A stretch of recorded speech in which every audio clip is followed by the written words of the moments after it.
السلام علیکم ورحمۃ اللہ وبرکاتہ۔ الحمد للہ رب العالمین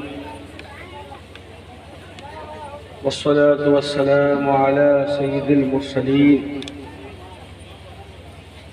وعلى آلہ وصحبہ اجمعین، اما بعد، اعوذ باللہ من الشیطان الرجیم، بسم اللہ الرحمن الرحیم۔ انا نحن نزلنا الذکر وإنا له لحافظون، صدق اللہ العظیم۔ وقال النبي صلى الله عليه وسلم: خيركم من تعلم القرآن وعلمه، أو كما قال عليه الصلاة والسلام۔ قابل احترام حضرات علماء کرام، بزرگان محترم اور اس مشہور و معروف آبادی عمری کے نوجوان بھائیوں، ساتھیوں اور ہماری پردہ نشین دینی بہنوں، ماشاءاللہ مختلف نشستوں میں آپ نے علماء کرام کی بہت قیمتی باتیں اور پرمغز خطابات سنے۔ غالباً مغرب بعد بھی ایک نشست تھی، ظہر بعد بھی ایک مجلس تھی، اور باقاعدہ عشاء کی نماز کے بعد سے مسلسل آپ حضرات علماء کرام کے بیانات سماعت فرما رہے ہیں۔ ساتھ ہی ساتھ دور دراز سے آئے ہوئے شورائے اسلام کے شعری سفر سے محظوظ ہو رہے تھے، اور غالباً اس مجمع کی دلچسپی شورائے کرام کے شعری کلام میں ہی زیادہ محسوس ہوتی ہے، اس لیے درمیان میں ہم جیسوں کو لا کر خلل ڈالنا شاید آپ کے منشا کے خلاف ہو، لیکن بہرحال ہمیں یہ سمجھنا چاہیے کہ نعت گوئی بے شک بڑی چیز ہے اور ثواب کی چیز ہے، اور جس مقصد سے یہ مجلس منعقد کی گئی ہے اس کو ترجیح حاصل ہے آج کی مجلس میں، تو یقیناً دونوں چیزوں میں ہماری دلچسپی یکساں ہونی چاہیے۔ ہم دیکھتے ہیں کہ ہمارے دوستوں میں اب یہ دلچسپی بہت کم ہونے لگی ہے۔ میرے خیال سے یہ جلسے کے ساتھ اور مجلس کے احترام کے ساتھ پورا انصاف نہیں۔ بہرکیف دور دراز سے علماء تشریف لائے آپ کے ہاں، میں امارت شریعہ کی طرف سے آپ تمام حضرات بطور خاص عمری جو ایک پڑھی لکھی آبادی ہے اور یہاں علماء کی بھی تعداد خاصی ہے، اور دیگر علوم و فنون کے ماہرین کی تعداد بھی قابل اعتبار ہے، سو میں تمام لوگوں کی خدمت میں آج کے جلسہ دستار بندی پر ہدیہ تبریک پیش کرتا ہوں، مبارکباد پیش کرتا ہوں، اور یہ بات سمجھتا ہوں کہ ملک کے ایسے ماحول میں اور مدارس کے ساتھ جو حالات اس وقت پوری دنیا میں بطور خاص ملک ہندوستان میں جاری ہیں، اور ریاست بہار بھی اس سے مختلف نہیں ہے، ایسے حالات میں اور ایسے ماحول میں بھی ہماری اس آبادی میں، جن کو کہا جائے تو یہ دیہی آبادی ہے، گاؤں ہے، اس میں بھی حفاظ کرام کی اچھی ٹیم کا تیار ہونا، اور آج کی اس نشست میں 14 حفاظ کرام کے سروں پر دستار فضیلت کا رکھا جانا فعال نیک ہے، اور حوصلہ افزائی کی طرف ایک مضبوط قدم ہے۔ سو اللہ تعالیٰ اس ادارے کو قبول فرمائے، اساتذہ کو قبول فرمائے، طلبہ، محبین، معاونین اور مخلصین اور یہاں کے نوجوانوں کو اور سرمایہ داروں کو قبول فرمائے۔ میں جو اس وقت آپ کی پوزیشن ہے، ٹائم دیکھیے اور آپ اپنے حالات کا جائزہ لیجئے۔ ہم تو اس بات کے پابند ہیں کہ ہم کچھ کہیں، لیکن ساتھ ہی ساتھ چونکہ ہم پیشے سے قاضی بھی ہیں، اس لیے انصاف آپ کے ساتھ بھی ہونا چاہیے اور اس اجلاس کے ساتھ بھی ہونا چاہیے۔ اس لیے جستہ جستہ دو تین باتیں کہہ کر انشاءاللہ ہم اپنی بات کریں۔ میں پہلی بات جی ہم اس میں مولانا کا جذبہ ماشاءاللہ قابل مبارکباد ہے کہ دل کے کان سے سن رہے ہیں۔ ویسے جو لوگ مجھ جیسے گناہگار سے واقف ہیں وہ جانتے ہیں کہ ہم ایک آدمی کے لیے بھی اسی شدت اور قوت سے گفتگو کرتے ہیں اور 1,00,000 کے لیے بھی ہم اسی انداز میں گفتگو کے عادی ہیں، لیکن مسئلہ وہ نہیں ہے، مسئلہ آپ کے ٹائم کا ہے۔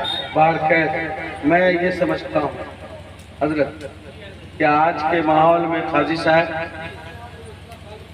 حفاظ کرام کو تیار کرنا اور علماء کو تیار کرنا کرامت سے کم نہیں ہے۔ اب کرامت کا مطلب لوگ یہی سمجھیں کہ ایک آدمی ہوا میں اڑنے لگے اور چھو کہہ دیا اور کوئی کام ہو گیا، یہی کرامت ہے۔ ایسا نہیں، میں سمجھتا ہوں کہ حفاظ کرام کو تیار کرنا اور مدرسے چلانا اور اس کے نظام کو منضبط رکھنا، مستحکم رکھنا موجودہ حالات میں کسی کرامت سے کم نہیں ہے۔ ایک طرف جہاں پوری سرکاری مشنری مدارس میں تالا لگانے پر تیار ہے، جو ملحق ادارے ہیں ان پہ طرح طرح کی پابندیاں اور غیر شرعی شرائط جس سے اوقاف کی جائیداد ہمارے ہاتھوں سے جا رہی ہوں اور ہم اس سے دستبردار ہوتے نظر آ رہے ہیں، ایسے حالات میں بھی یہ علماء ٹھانے رہے اور عزم بالجزم کیے رہے کہ ہمیں اس قوم کے بچوں کے قلب و جگر میں قرآن کریم کو پیوست کرنا ہے۔ تو یہ بات سمجھ میں آتی ہے کہ ایک وہ کہ ان کو فکر نشیب و فراغ ہے، ایک ہم کہ چل پڑے تو بہرحال چل پڑے۔ ہم چل رہے ہیں اور چلتے رہیں گے انشاءاللہ۔ اور اعلان آج کا اجلاس کہتا ہے تمام ان لوگوں سے جو مدرسوں کے اور مدرسہ چلانے والوں کے بدخواہ ہیں، جو علماء سے عداوت رکھتے ہیں، ہم ان سے کہنا چاہتے ہیں کہ تمہیں ضد ہے بجلیاں گرانے کی، ہمیں بھی ضد ہے وہی آشیاں بنانے کی۔ اور آج کا اجلاس اس بات کی بہترین مثال ہے۔ اس بات کو سمجھنا ہوگا اور قوم کو یقین کرنا ہوگا کہ ملک ہندوستان میں اگر ایمان کے ساتھ، داڑھی ٹوپی کے ساتھ اپنی پہچان، اپنی شناخت اور اپنی آئیڈینٹی پروف کے ساتھ جینا ہے تو مدرسوں کو زندہ رکھنا ہوگا اور مکاتب کے قیام کی تحریک چلانا۔ جہاں وندے ماترم کو کمپلسری قرار دیا جاتا ہو اور گورنمنٹ کی طرف سے ایڈوائزری جاری ہو رہی ہو، سرکولر جاری ہو رہی ہو کہ ہر شخص کو، ہر بچے کو پڑھنا ہے، اور علماء کہتے ہیں، اور اس ترانے کا جو ترجمہ ہے، جو تشریح ہے، واضح ہے کہ اس میں شرکیہ کلمات ہیں، اور ان کلمات کے ادا کرنے کی وجہ سے ایک مسلمان مشرک ہو جائے گا اور دائرے ایمان سے نکلنے کا خدشہ ظاہر ہو جائے گا، اور وہ نکل سکتا ہے۔ ایسے جملوں کو اور ایسے ترانے کے پڑھنے کو لازم قرار دینا ظاہر ہے کہ جبریہ طور پر مشرک بنانے کی پوری پلاننگ اور سازش ہے، جہاں یہ ملک کے سمویدھان کے خلاف ہے، مذہبی آزادی کے خلاف ہے، تہذیبی آزادی کے خلاف ہے، وہیں کہیں نہ کہیں جبریہ طور پر اسلام سے نکال کر شرک کے دہانے پر ڈالنے کی بھی ایک منظم پلاننگ اور سازش ہے۔ ہمارا شریعہ اس کے خلاف انشاءاللہ تحریک چلائے گی، اور حضرت امیر شریعت نے حکم دیا ہے کہ انشاءاللہ ان دنوں میں پھر ایک بار اسی انداز میں اللہ تعالیٰ کے ہاں جواب دہی کے لیے کہ ہم سے جو بن پڑا ہم نے کیا ہے، اور ہم یہ بات قوم کے ایک آخری فرد تک پہنچائیں گے کہ یہ کلمہ ایسا ہے اور یہ ترانہ ایسا ہے جس سے مسلمان دائرہ اسلام سے خارج ہو سکتا ہے۔ جہاں ایک طرف اس طرح کی تحریک چلتی ہو، ایسے ماحول میں، ایسے حالات میں مسلمانوں پر فرض ہے، مسلمانوں پر فرض ہے کہ ایک آبادی میں کوئی ایسی مسجد باقی نہ رہے جہاں دینی خود کفیل مکتب کا قیام عمل میں نہ ہو۔ اس کے علاوہ کوئی تدبیر نہیں۔ اگر کوئی تدبیر ہو تو دلیل سے ثابت کیجیے، ہم ڈیبیٹ کے لیے تیار ہیں۔ کوئی تدبیر نہیں ہے، اور یہ جو بڑے بڑے ادارے ہیں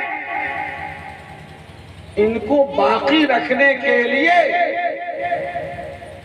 ہر چھوٹی بڑی آبادی کی تمام مسجدوں میں مکتب کا قائم کرنا ضروری ہے۔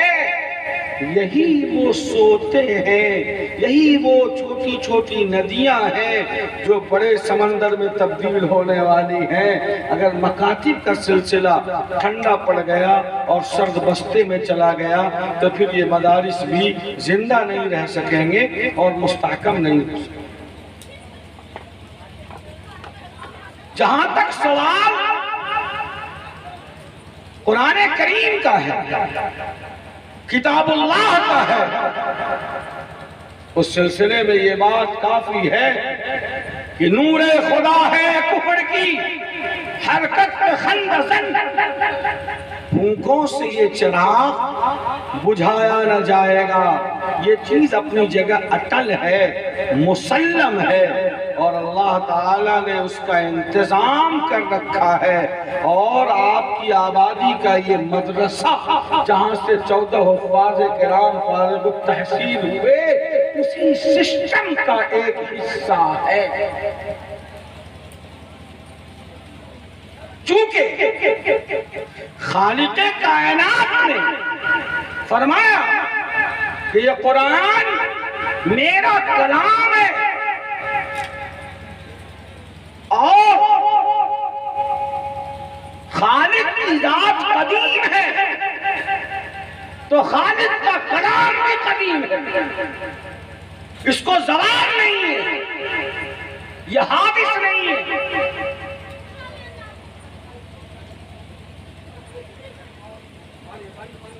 کلام الہی اس کو رہنا ہے، اور اللہ تعالیٰ نے اس کی حفاظت کا ذمہ اپنے سر لیا ہے۔ اللہ نے اور بھی کتابیں نازل فرمائیں، توریت ہے، زبور ہے، انجیل ہے، دیگر صحائف ہے۔ حضرت زکریا علیہ السلام پہ بھی صحیفہ، مختلف انبیاء پہ اللہ نے صحیفے نازل فرمائے، لیکن اللہ نے یہ نہیں فرمایا کہ توریت میری کتاب ہے، میں حفاظت کروں گا، انجیل میں نے نازل کیا، میں حفاظت نازل بے شک رب نے کیا ہے، لیکن رب نے اس کی حفاظت کا ذمہ نہیں لیا۔ قرآن کریم کے بارے میں خود رب نے فرمایا اِنَّا نَحْنُ نَزَّلْنَا الذِّكْرَ وَإِنَّا لَهُ لَحَافِظُونَ۔ عربی جاننے والے یہ سمجھ سکتے ہیں کہ اس میں تاکید کے اور پختہ کرنے کے اور مستحکم کرنے کے جتنے قواعد اور جتنے ضوابط تھے، اللہ نے سارے قواعد کا استعمال کیا۔ اِنَّا نَحْنُ نَزَّلْنَا الذِّكْرَ وَإِنَّا لَهُ لَحَافِظُونَ۔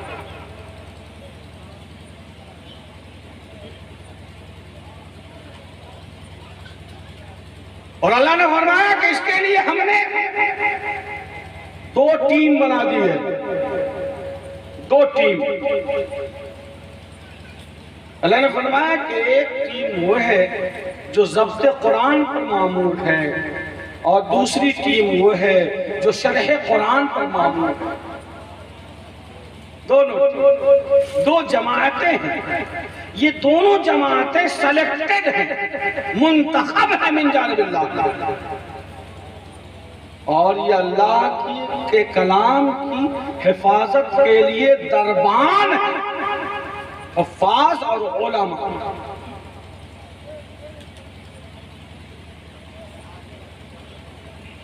اور اللہ نے فرمایا لا تحرک به لسانک لتعجل به ان علینا جمعہ وقرآنہ۔ کہ میرے حبیب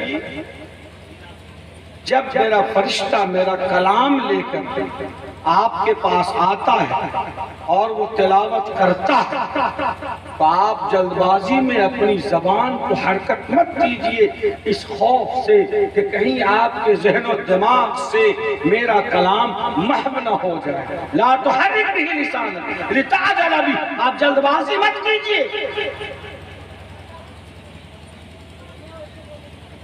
ان علینا جمعہ وقرآنہ،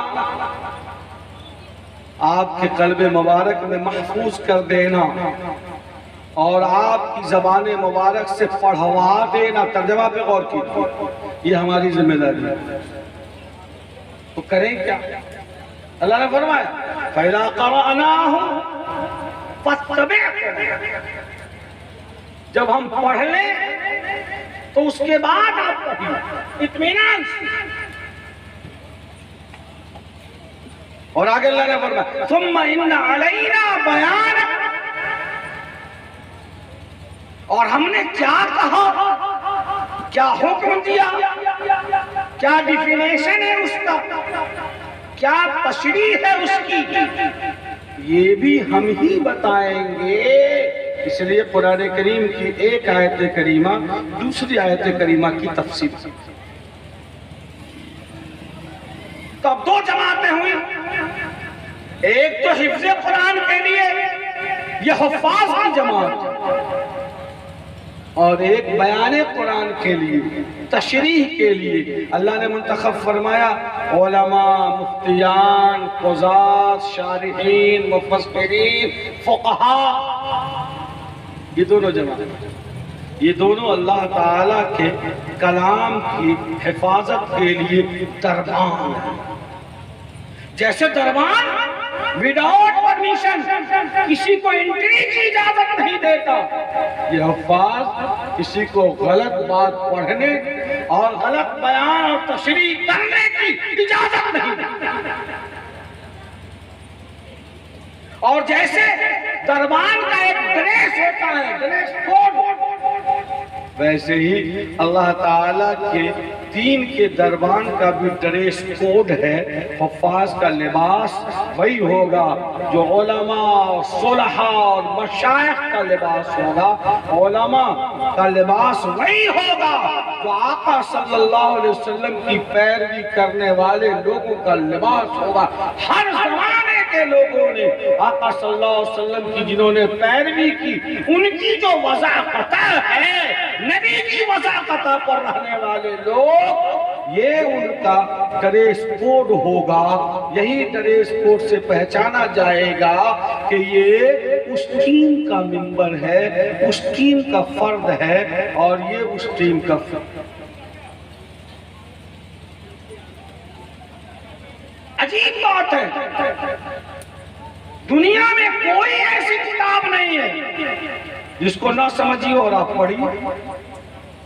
کوئی ناول ہو، ایک سے ابھی ابن صفی کی ناول بچے پڑھنے میں بڑی مہارت رکھتے ہیں، اب پتہ نہیں اب تو پڑھنے کا رواج ہی ختم ہو گئے، میں اس سے بالکل دلچسپی نہیں رکھتا، میں آپ کو بتا دوں، لیکن پڑھنے والے لوگ ابن صفی کی ناول ہم نے دیکھا کہ ایک ایک بیٹھک میں 300 500 پیج کی کتاب پڑھ جاتے تھے، کھانا وانا چھوڑ کر کے پڑھنے کی لگ۔ اب تو کوئی پڑھتے ہی نہیں، نہ پڑھتے ہیں مولانا نہ لکھتے ہیں، معاف کیجیے گا، برا مت مانیے، ایسا لکھتے بھی نہیں، لائیے تو صفحہ لکھوا کے لائیے، نہ پڑھتے نہ لکھتے، کچھ نہیں کرتے۔ بہرحال یہ دو جماعتیں جو منتخب ہے اللہ کی طرف سے، دنیا کی کوئی ایسی کتاب بتا دیجیے جس کو آپ پڑھیں اور نہیں سمجھیں پھر بھی پڑھتے رہیں، ایسا ہوتا ہے کیا؟ ایک سے ایک ناول ہو، آپ اگر اس کو نہیں سمجھیں گے تو پڑھیں گے ایسے کر کے پھینک دیں گے آپ۔ بہت قیمتی ہے، سونا اور چاندی اور ہیرے جواہرات سے زیادہ قیمتی باتیں ہیں، لیکن اگر آپ کے فہم میں وہ چیز نہیں آتی، اگر آپ سمجھ نہیں سکتے تو اس سے کنارے ڈال دیتے ہیں، اس کو کوئی نہیں پڑھتا، نہ پڑھنا چاہتا ہے۔ یہ اللہ تعالیٰ نے کتاب اللہ کے ساتھ یہ زندہ و جاوید معجزہ ہے آقا و مولا جناب محمد رسول اللہ صلی اللہ علیہ وسلم کا، کہ قرآن کریم سمجھتے 90% لوگ نہیں ہیں، لیکن باوجود ہر مسلمان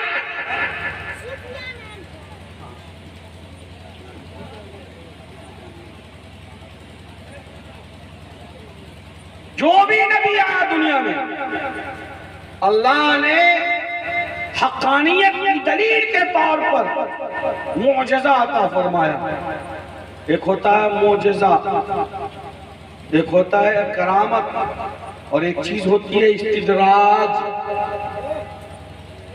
اگر نبی کے ہاتھ پر عادت کے خلاف کوئی چیز ظاہر ہو جائے تو اس کو کہتے ہیں معجزہ، عاجز کر دینے والی چیز۔ جیسے حضرت موسیٰ علیہ السلام جا رہے ہیں، قوم کو پیاس لگی، پانی نہیں ہے، قوم نے کہا پانی پلاؤ، ہم کیا پئیں گے، ہم پیاسے مر جائیں گے۔ اللہ سے حضرت موسیٰ علیہ السلام نے کہا یا رب العالمین کیا ہوگا؟ اللہ نے کہا فَاضْرِبْ بِعَصَاكَ الْحَجَرَ فَانْفَجَرَتْ مِنْهُ 12 عَيْنًا۔ آپ لاٹھی سے پتھر پہ ماریے۔ حضرت موسیٰ علیہ السلام نے مارا، لاٹھی چلی اور اس سے 12 قبیلوں کے لیے، خاندان کے لیے 12 چشمے نکل گئے۔ یہ ہے معجزہ۔ قوم کو لے کر جا رہے ہیں، فرعون پیچھا کر رہا ہے، سامنے دریائے نیل ہے، قوم نے موسیٰ علیہ السلام کو تانا دینا شروع کیا کہ پیچھے فرعون کا لشکر، آگے دریائے نیل، بڑھتے ہیں تو ڈوبتے ہیں، رکتے ہیں تو مارے جاتے ہیں، آپ نے ہمیں کس موڑ پہ لا کر کھڑا کر دیا ہے؟ اللہ نے فرمایا ہے موسیٰ آپ اپنی لاٹھی سے دریا کی سطح پہ ماریے۔ حضرت موسیٰ علیہ السلام نے لاٹھی ماری اور راستہ بن گیا۔ یہ ہے معجزہ۔ حضرت عیسیٰ علیہ السلام کو فرمایا اللہ نے کہ آپ کا معجزہ یہ ہے، آپ بتائیے کہ میں نبی ہوں، لوگ نہیں مانتے ہیں، تو آپ کا معجزہ یہ ہے کہ کسی اندھے آدمی کی آنکھ پر ہاتھ پھیر دیں گے تو روشنی لوٹ آئے گی، اگر کسی سفید داغ والے برس والے کے جسم پر ہاتھ پھیر دیں گے تو وہ صحیح ہو جائے گا، شفا یاب ہو جائے گا، اگر کوئی مردہ ہے اگر آپ پھونک مار دیں گے تو اللہ کے حکم سے وہ زندہ ہو جائے گا، تبرئ الاکمہ والابرص وتحیی الموتى، اللہ نے فرمایا باذن اللہ، میرے حکم سے، یہ معجزہ ہے۔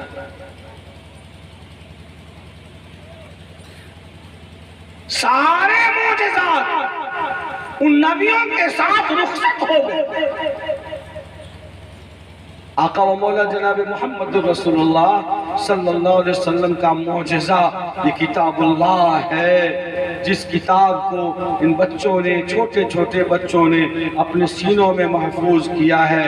انبیاء گزر گئے، معجزہ ختم ہو گیا، لیکن رسول اللہ صلی اللہ علیہ وسلم کا معجزہ ایسا رہا کہ آقا صلی اللہ علیہ وسلم کو پردہ فرمائے آج 1450 سال ہو گئے، لیکن آقا کا معجزہ آج بھی زندہ و جاوید ہے اور قیامت تک زندہ و جاوید رہے گا، اور اس کی علامت اس کی یہ ہے کہ یہ قرآن ایسی کتاب ہے کہ سمجھ کر پڑھو تب ثواب، بغیر سمجھے ہوئے پڑھو تب ثواب، سنو تب ثواب، دیکھو تب ثواب، چھو تب ثواب، آنکھوں سے لگاؤ تب ثواب، دل میں احترام رکھو تب ثواب، ہر حال میں ثواب ہی ثواب،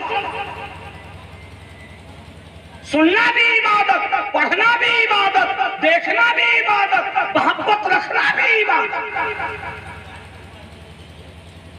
یہ قرآن کریم کا معجزہ ہے۔ بس کیا خیال ہے لوگوں آپ سب کا اس شخص کے بارے میں جو حامل قرآن ہے، جس نے قرآن کریم کو اپنے سینے میں سجا رکھا ہے اور جس نے اپنے قلب و جگر کی زینت اللہ کی کتاب کو بنا رکھا ہے، کیا وہ حافظ قرآن چومنے کے لائق نہیں ہے؟ کیا وہ عالم دین محبت کرنے کے لائق نہیں ہے؟ کیا وہ عالم دین آپ کے اور ہمارے عقیدت و احترام کا حقدار نہیں ہے؟ اگر کتاب اللہ سے محبت ہے تو حاملین کتاب سے بھی محبت رکھنا یہ بھی ایمان کی علامت ہے۔ تبھی تو آقا و مولا جناب محمد رسول اللہ صلی اللہ علیہ وسلم نے ارشاد فرمایا، جس کسی نے کسی عالم بعمل سے سلام کیا گویا اس نے مجھ سے سلام کیا، جس نے کسی عالم دین سے مصافحہ کیا گویا اس نے مجھ سے مصافحہ کیا، اور جو کسی عالم دین کی صحبت میں بیٹھا گویا وہ میری صحبت میں بیٹھا۔ اللہ نے فرمایا یا ایھا الذین آمنوا اتقوا اللہ وکونوا مع الصادقین، اے ایمان والو اللہ سے ڈرو، ظاہر میں بھی باطن میں بھی، اعلانیہ طور پر بھی، چھپے طور پر بھی، دن کی روشنی میں بھی، رات کی تاریکی میں بھی، ہر حال میں اللہ سے ڈرو۔ وَكُونُوا مَعَ الصَّادِقِينَ، اچکوں لفنگوں کی صحبت سے بچو، علماء، صلحاء اور مشائخ کی مصاحبت اختیار کرو، ان کی مجلس میں بیٹھو، ان کے ساتھ بیٹھنے کی کوشش کرو، تاکہ تم نیک لوگوں کی جماعت میں قیامت کے دن اٹھائے جاؤ اور اسی ٹیم میں تمہاری شمولیت ہو سکے۔ جبھی تو اللہ تعالیٰ نے حکم دیا ہے وَكُونُوا مَعَ الصَّادِقِينَ۔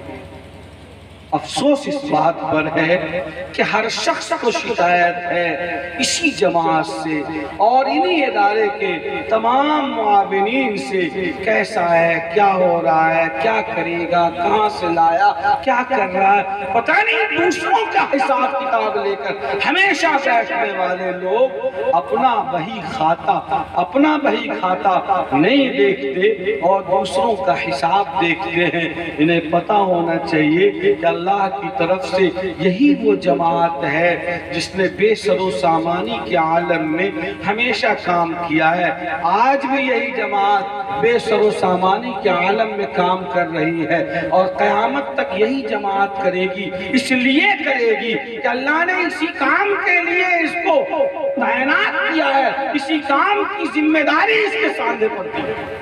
ورنہ آج بھی دنیا حیران اس بات پر ہے کہ ایک مسجد کا امام جو پنجگانہ نماز کی امامت کرتا ہے، پیش امام پہ کھڑا ہوتا ہے، منبر و محراب پر کھڑا ہو کر قال اللہ قال رسول کی صدا لگاتا ہے، جس کے پیچھے قوم اٹھتی ہے، جھکتی ہے، اور جس کے پیچھے نماز پڑھنے کو عبادت سمجھتی ہے اور نماز کو قوم فرض سمجھتی ہے، اس امام کے شب و روز گزارنے کے لیے آج بھی 8,000 روپے ماہانہ ہے، 7,000 روپے ماہانہ ہے، بہت زیادہ تو 10,000 روپے ماہانہ ہے، وہ بھی کئی مہینے تک ادھار اور قرض چل رہے ہیں اور کئی مہینے کا بقایا باقی ہے۔ کام کیسے چلتا ہے ان کا سمجھ ہی میں نہیں آتا۔ نہ پوچھ ان خرقہ پوشوں کی ارادت ہو تو دیکھ ان کو، یدے بیضا لیے بیٹھے ہیں اپنے آستینوں میں، اور تمنا درد دل کی ہے تو کر خدمت فقیروں کی، نہیں ملتا ہے گوہر بادشاہوں کے خزینے۔ یاد رکھیے یہ علماء، یہ حفاظ، یہ ائمہ، یہ مدارس چلانے والے لوگ، پڑھنے پڑھانے والے لوگ، یہ اسلامی معاشرے کے لیے وہی حیثیت رکھتے ہیں جو انسانی زندگی کے لیے آکسیجن کی حیثیت ہے۔ مجھے یاد آیا، اللہ غریق رحمت فرمائے، مخدوم و محترم حضرت امیر شریعت حضرت مولانا سید محمد ولی رحمانی رحمت اللہ علیہ، وہ فرماتے تھے کہ جیسے انسانی زندگی کے لیے آکسیجن ضروری ہے، اگر آدھے منٹ کے لیے بھی آکسیجن بند ہو جائے تو ہم میں سے کوئی آدمی اپنی جگہ سلامت نہیں رہ سکے۔ یہ علماء اور حفاظ اسلامی معاشرے کے لیے آکسیجن کی حیثیت رکھتے ہیں۔ اگر یہ علماء اور حفاظ اسلامی معاشرے سے ختم ہو جائے تو اسلامی معاشرے کا تصور نہیں کیا جا سکتا۔ آگے وہ فرماتے تھے کہ جو چیز جس قدر ضروری ہوتی ہے اللہ تعالیٰ اس کو اتنی سہل الحصول اور آسان بنا دیتا ہے، اس کی دستیابی آسان ہو جاتی ہے۔ مثال کے طور پر پانی انسانی زندگی کے لیے کس قدر ضروری ہے، کھانے سے زیادہ ضروری ہے۔ آپ دیکھیں گے کھانے کی سبیل نہیں لگی رہے گی، لیکن پانی پینے اور پلانے کی سبیل مسلمان تو کم لیکن برادران وطن زیادہ لگاتے ہیں۔ پیاؤ جگہ جگہ گھڑے میں پانی، اور پانی پلانے کو آج بھی مسلمان عبادت اور برادران وطن پن کا کام سمجھتے ہیں۔ اس سے زیادہ ضرورت آکسیجن کی ہے، ہوا کی ہے، اور اللہ تعالیٰ نے اتنے ہی بے قیمت اور سستی بنا دیا۔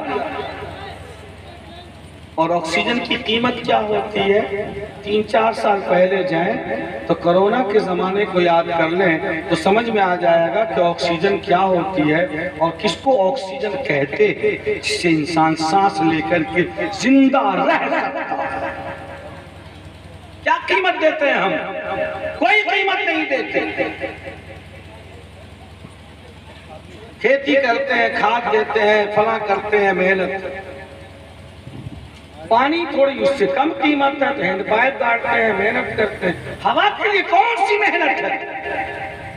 کس قدر ضروری ہے اللہ نے آسان بنا دیا، سہل الحصول بنا دیا، ورنہ ایک سلنڈر جو کرونا کے زمانے میں 10,000 اور 50,000 اور 1 لاکھ تک میں نہیں مل پاتا تھا، تب سمجھ میں آیا کہ ایک بار سانس لینے کی قیمت اللہ کی زمین پر کتنی بڑی چکانی پڑی۔ یہ علماء حفاظ چونکہ اسلامی معاشرے کے لیے آکسیجن کی طرح ہیں، اس لیے آج بھی یہ 8,000 اور 5,000 میں بے لوث مسجد کے منبر و محراب کو آباد کیے ہوئے ہیں۔ ہر کوئی مسجد کی لوٹا کی طرح آتا ہے اور ان کو بجا جاتا ہے، لیکن یہ صبر کا اور ہمت کا پہاڑ ہے، ہر ایک کی سنتا ہے، لیکن اللہ اور اس کے رسول کی ہی بات کرتا ہے۔ کمال ہے، لگتا یہ ہے کہ اللہ نے اسی کام کے لیے ان کو پیدا کیا۔ سمجھنے کی بات ہے۔ پروفیسر حضرات کی تنخواہ 1 لاکھ اور 1.5 لاکھ، ٹیچرز کی سیلری 42,000 اور 48,000 نئے والوں کی ہے۔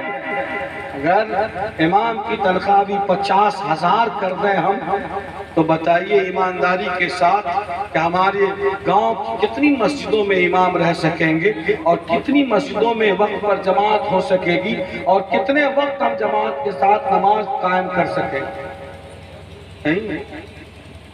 نہیں کر سکتے۔ یہ اللہ کا سسٹم ہے، یہ تکوینی نظام ہے، لیکن اس اہمیت کو سمجھنا یہ ایمان کی علامت ہے، یہ ایمان کی علامت ہے، اور اس کو سمجھنا ہوگا۔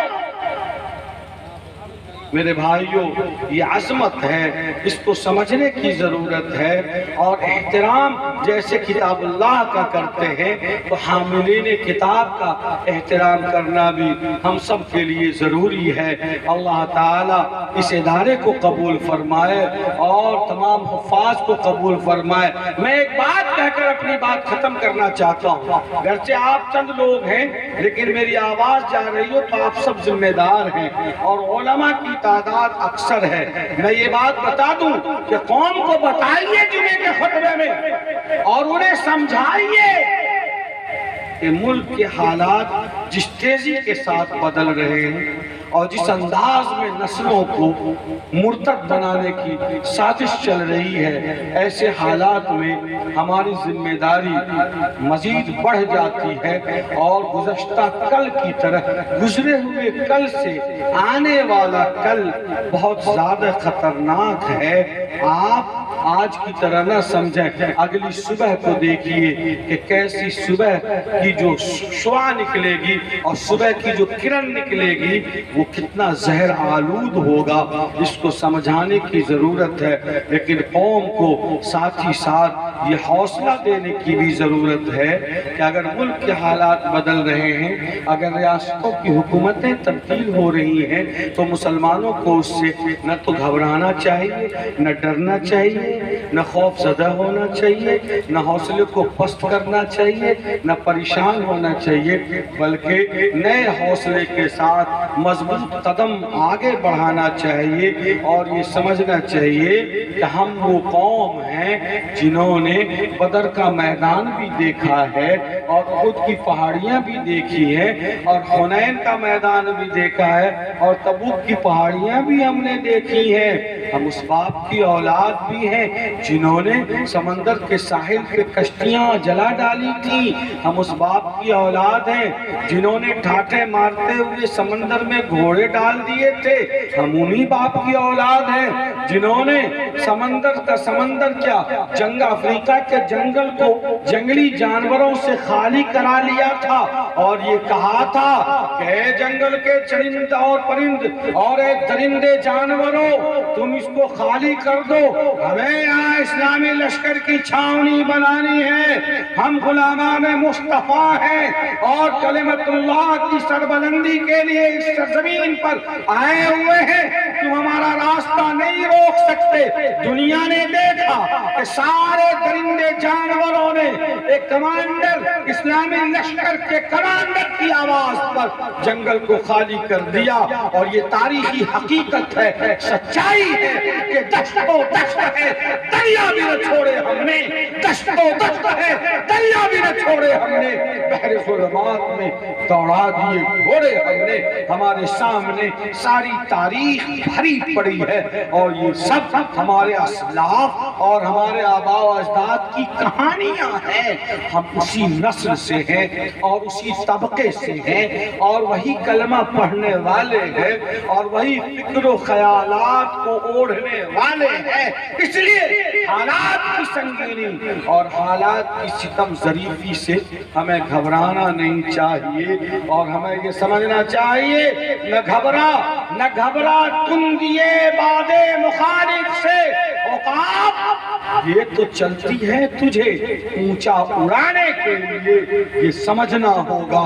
اور نوجوانوں سے کہیے، جمعے کے خطبے میں علماء اور ائمہ کہیں کیا اگر ریاست بہار کی سرکار بدل گئی تو گھبراؤ مت، اگر بنگال چلا گیا گھبراؤ مت. پورے ملک میں اگر مودی جی کی حکومت آ جائے ہم سمان کرنے کو تیار ہے.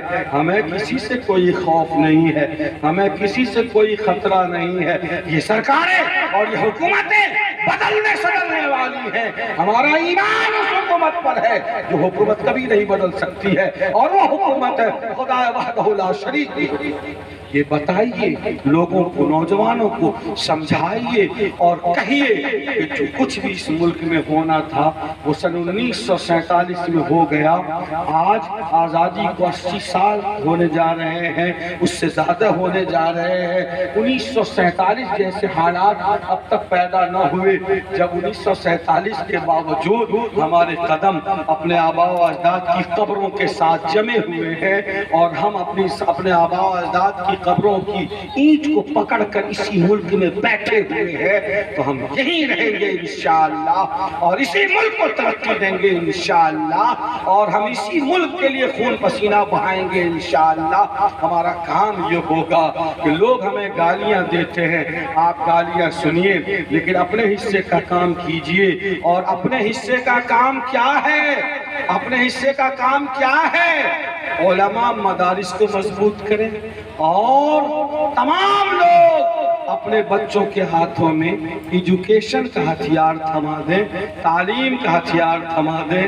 یہی مشن ہے، یہی تحریک ہے، اور یہی ایک ایسا ہتھیار ہے جس سے اس ملک میں ہم سروائیو کر سکتے ہیں اور اس ملک میں اپنے وجود کو بچا سکتے ہیں. اس کے علاوہ کسی اور لفڑے میں آپ پڑھیں گے، ہم پڑھیں گے تو شاید اپنے وجود کو ہم اس انداز میں بچا نہ سکیں جس انداز میں ہمیں اپنے آپ کو بچا کر. یہ سمجھنے کی بات ہے اور سمجھانے کی بات ہے. اور نوجوانوں سے کہیے بھروسے پہ زندگی مت گزارو، دوسروں کے ٹکڑے پر جینے کی عادت چھوڑ دو. کتوں کی طرح پھینکے ہوئے ٹکڑے پہ صاحب ایمان نہیں پلتے. صاحب ایمان کی خصوصیت یہ ہے کہ خود وہ اپنے لیے کنواں کھودتا ہے اور اپنے حصے کا پانی نکالے گا، اور اسی کنواں سے پوری انسانیت کو سیراب کرے گا. یہی ہماری خصوصیت ہے. نوجوانوں کو بتائیے کہ تم کوے کی طرح کاؤ کاؤ مت کرو، شاہین کی صفت اپناؤ. پلٹنا جھپٹنا، جھپٹ کر پلٹنا لہو گرم رکھنے کا ہے یہ بہانہ. پرندوں کی دنیا کا درویش ہوں میں کہ شاہین بناتا نہیں آشیانہ. کوے والی بات مت کرو، تم شاہین صفت بنو اور بن کر دکھاؤ. یہی آپ کے لیے اور آپ کی قوم کے لیے اور آپ کی ملک کے لیے ترقی کا ضامن ہوگا. اس کے علاوہ لفوا گیری اور ادھر ادھر چونک پائیں اور ادھر پاؤں کھینچنا ادھر کرنا، یہ مولی چھاوئی چھے، وہ نیتا آئی چھے، وہ مکھیا آئی چھے، ایسے کرنے سے کچھ نہیں ہوگا تمہارا. رونا گانا بند کیجئے. اب کیا ہوگا؟ کیا ہوگا؟ تو بھاگو چھوڑ کے جاؤ. ہوگا کیا؟ بھاگیے، کرتے کیا ہے؟ اب تو گھبرا کے یہ کہتے ہیں کہ مر جائیں گے، مر کے بھی نہ چین آیا تو کدھر جائیں گے؟ کمال ہے نہیں، اس وقت کا حصہ ہے قوم کو سہارا دینے کی ضرورت، قوم کا حوصلہ بڑھانے کی ضرورت ہے۔ آج کا یہ اجلاس یہ پیغام دیتا ہے علماء مدارس کو زندہ کریں، مستحکم کریں۔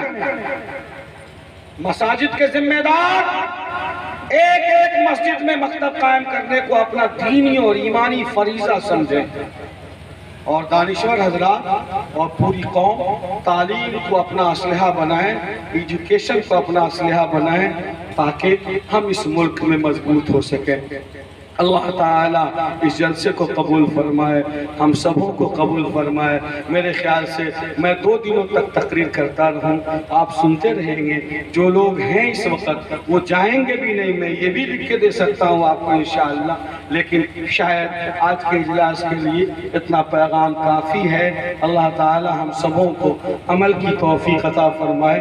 ایک بار میں پھر عمری کے جانباز نوجوانوں کو، ارباب علم و دانش کو، اور تمام علماء اور دانشوروں کو دل کی گہرائی سے مبارکباد پیش کرتا ہوں، اور یہ دعا کرتا ہوں کہ خدا تجھے کسی طوفان سے آشنا کر دے، خدا تجھے کسی طوفان سے آشنا کر دے کہ تیرے بحر کے موجوں میں اضطراب نہیں، تجھے کتاب سے ممکن نہیں فراغ کہ تو کتاب خواں ہے مگر صاحب کتاب نہیں۔